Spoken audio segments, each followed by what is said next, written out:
Well, hello everyone! Thank you so much for voting in the community tab. Today you voted for an honest sketchbook review, and so that's what you're going to get.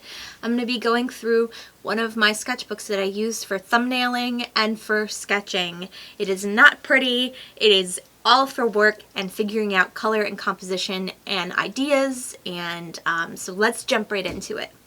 Today we're going to go over my rough sketchbook. This is something I've never done before, but I thought that it might be helpful for you guys. I've done some final pretty sketchbooks, and of course YouTube is full of beautiful finished sketchbooks, but that isn't always the case of how you're supposed to work through things as an artist. And so I'm going to show my rough sketchbook, and then I'm also going to, on the screen, if the piece is finished, show you the finished piece for that sketch as well. For this particular piece, there was no finished piece, but as we go through, if there is a finished piece, it'll be on the screen. So these sketchbooks are really thin and little and cheap. It is a thicker paper, but I get these from Michael's. Usually they're in a pack of 2 or a pack of 4 for like $5 or $10, and I love them. I take them with me everywhere. I keep them in my bag so that whenever the idea strikes me, I can go ahead and just pull it out and draw what I need to draw.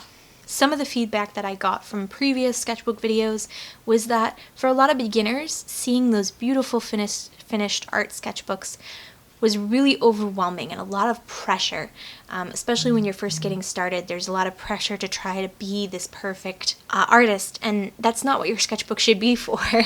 Your sketchbook should be for practice, for fun, for studies. These rough sketchbooks allow me to work out my ideas, to write things down really quickly. When I'm doing a more complicated piece that has animals, I will write down the types of animals that I want to focus on in the piece. I'm working out composition and style choices and how I want to draw things. I think the biggest thing that I work with overall is working on composition.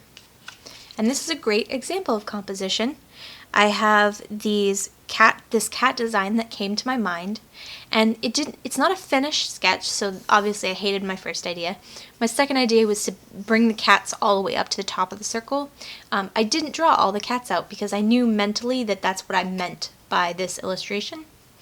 And then when I decided I wanted to make it a larger piece, I originally thought to do all the cats in rows, and then I would be kind of in the center, but I felt like that composition was kind of boring after I was looking at it for a while, and so then I came up with this spiral composition where I'm the center point and then all the cats kind of radiate out away from me, and you'll see with the finished piece it kind of ended up becoming a little bit of both. I started the spiral in the center, and then as I got towards the outsides it got a little bit more straighter, not so dramatic of a spiral, because it was a little bit easier to draw the cats closer together and more in rows than it was to continue to draw in a spiral. In this next case, I used my sketchbook to figure out where pieces were going to fit on the wall.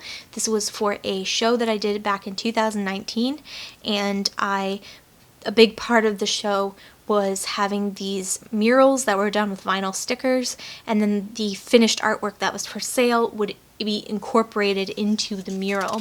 And I'll show you some pictures if I can find some. I'm not sure if I have any left from my hard drive crash, but I basically went through and I put together where each of these finished pieces that I had would go on the wall. I also did an interactive guest book. I put a huge sheet of black vinyl sticky paper on the wall, and then I hung pieces of chalk and invited people to sign their names or leave comments about the show right directly on the wall, which was a lot of fun, watching how hesitant people were. But I got some really great responses about it too, because it was very interactive and not your typical exhibit, especially for locally.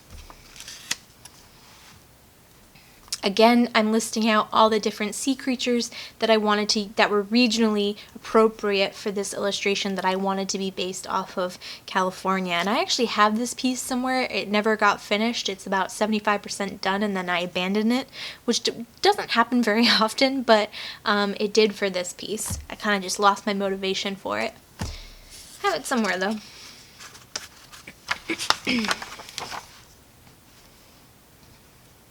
Here's an example where I was using my sketchbook to work out some jewelry designs. Sometimes I sit down and brainstorm a bunch of ideas, but sometimes I just leave a few blank pages where I know I want jewelry ideas to be, so that when I'm ready to actually create them in Illustrator, I can flip right to this page and be like, okay, here's the ideas that I can pull from. What do I want to create in Illustrator today? Sometimes I'm also pulling ideas from other places, so for this in particular, I don't remember the artist's name. Usually I write it down, but sometimes if it's just in passing, it might have been, actually, this might have been street art that I saw somewhere. But if I see something cool that I like, I usually sketch it out real quick and then write the artist's name next to it, unless I don't know who the artist is. Not all of the sketches in this sketchbook obviously get finished. Sometimes that's because the designs just don't work. Sometimes it's because I don't find that my heart is in it enough to make it work. And, you know, life happens. But like for a lot of these, if the earring design failed and I wasn't able to work through and figure out how to make it a functional design, then I'll just scrap it all together.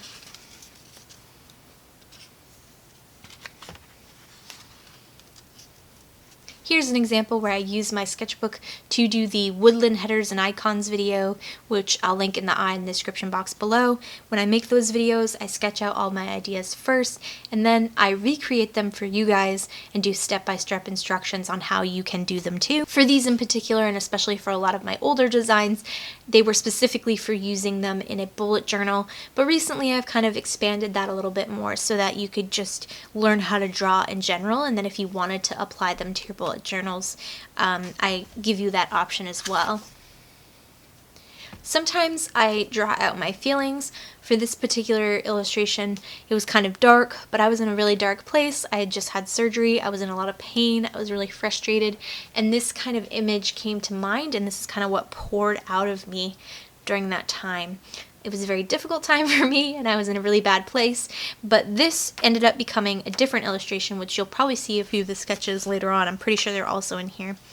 And I'll come back to that because this kind of evolved into something a little more sanitized and more not so graphic, but this was kind of like a raw emotion that I had to get out of me.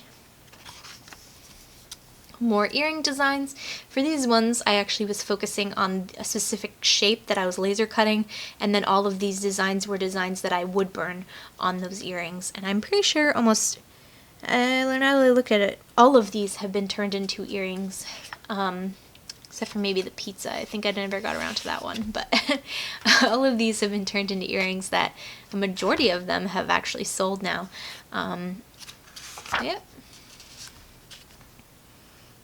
Sometimes I work out shapes for my ornaments if I'm struggling with an ornament shape. So I did a couple of ornaments with bunnies on them. I was working out kind of like the movement that I wanted on that ornament on paper before I transfer it onto a ornament piece of wood. This doesn't happen very often, but I do brain dumps in my planners of the videos that I want to create on this channel or on different ideas that I have or whatever it is. Usually I try to keep text to a different, my planner, a different book, but sometimes if I only have my sketchbook with me, I'll lay them out. Here's some rough ideas that I haven't gotten to yet for Steampunk Header and Icons video that I promised years ago and never did, but I hope to do that in the future, and here's some rough designs for that. Here's the How to Draw Cats that came into the How to Draw Cats video. I'll link that in the description box below if you're interested in that. The most important things about these sketchbooks is just playing around and having fun and staying loose, and really experimenting, and in some cases for me, like messing with anatomy or messing with how things are going to fit together.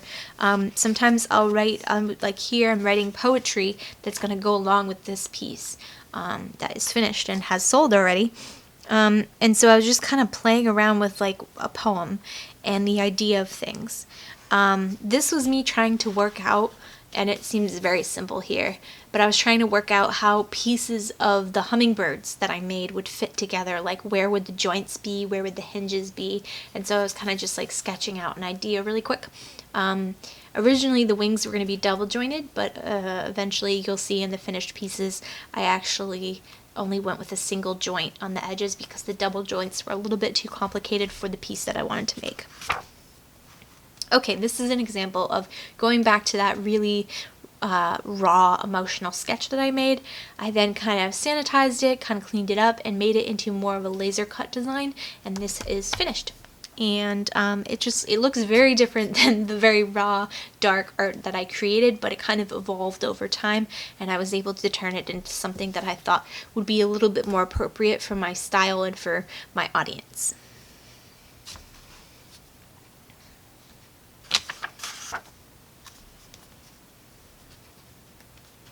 We're starting to get into where a lot of designs are not finished yet, except for these. These were Harry Potter doodles, the kawaii doodle with me. I will, again, link that in the description box below. This was another video where I walked you through how to make kawaii Harry Potter characters. Okay, now we're getting into the projects that a lot of which are not finished. I'm also sketching out a few ideas for my bus, so that's a little sneak peek of what might or might not end up in my bus. I'm doing a tiny home conversion for those of you who don't know. It's on my second YouTube channel, and it's got definitely a lot of my design elements and art in it. Here's how to draw foxes, which that video is also on my channel. And here's an example where I was kind of working through anatomy. I was trying to decide what I wanted this little fairy creature to look like, and so I was working through different body shapes and styles and facial expressions. I didn't end up finishing this piece. I hope to in the future, but I was just kind of like working through stuff, and I actually kind of got stuck on that, and so that's why it never got made. I'm starting to work with stones and to interact real stones with wood, and so that is kind of what's on the horizon for my artwork. A lot of that stuff is not finished, it's in progress.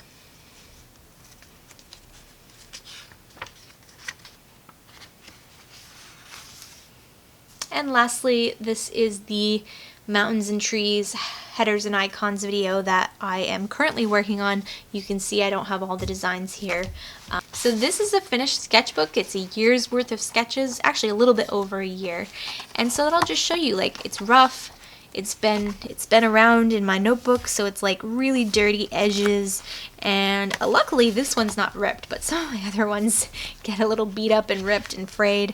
But that's what I love about these cheap little notebooks. They fit so easily in any sort of bag, and they can round, and they can fold, and they can crease. And it doesn't have to be beautiful or perfect as long as you are drawing, as long as you're practicing, and that's the most important thing. So I hope that kind of showed? I hope that came through in this video, that you could kind of see that part of being an artist is not being perfect all the time, but exploring and experimenting and trying different things and marking things down and coming up with new and different and unique ideas whenever the inspiration strikes you.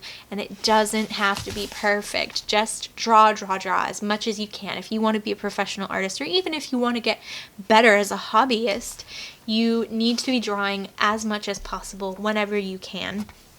And the fact that this actually is a year's worth of sketches is kind of bad on my part. I will say that.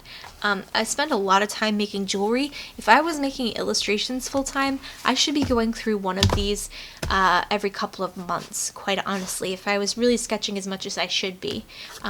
But, you know, life happens, and I am not a full-time illustrator. I also make jewelry, which doesn't require me to sketch as much as this does. But still, you know, if you want to be a full-time illustrator or a sequential artist, or you want to be a fine painter artist, you really should be drawing to help build those anatomy skills, to help build those compositional skills. You're only going to learn by practice. And why not practice in something that's cheap and is easy to find and doesn't matter, because unlike me, you're not going to be sharing it on the internet. So anyways, all of that to say, I hope you found this video helpful. I hope it was inspirational for you, for me to show this kind of rough, dirty sketchbook. That's a wrap. I hope you found this video helpful. If you did, please do give it a like. Remember to hop on over to the community tab to vote for what you want to see next. I really appreciate every single one of you who takes the time to vote. It helps me to figure out what you guys actually like to see, and I follow your suggestions as you see here. So please do go ahead on over to the community tab and make a vote.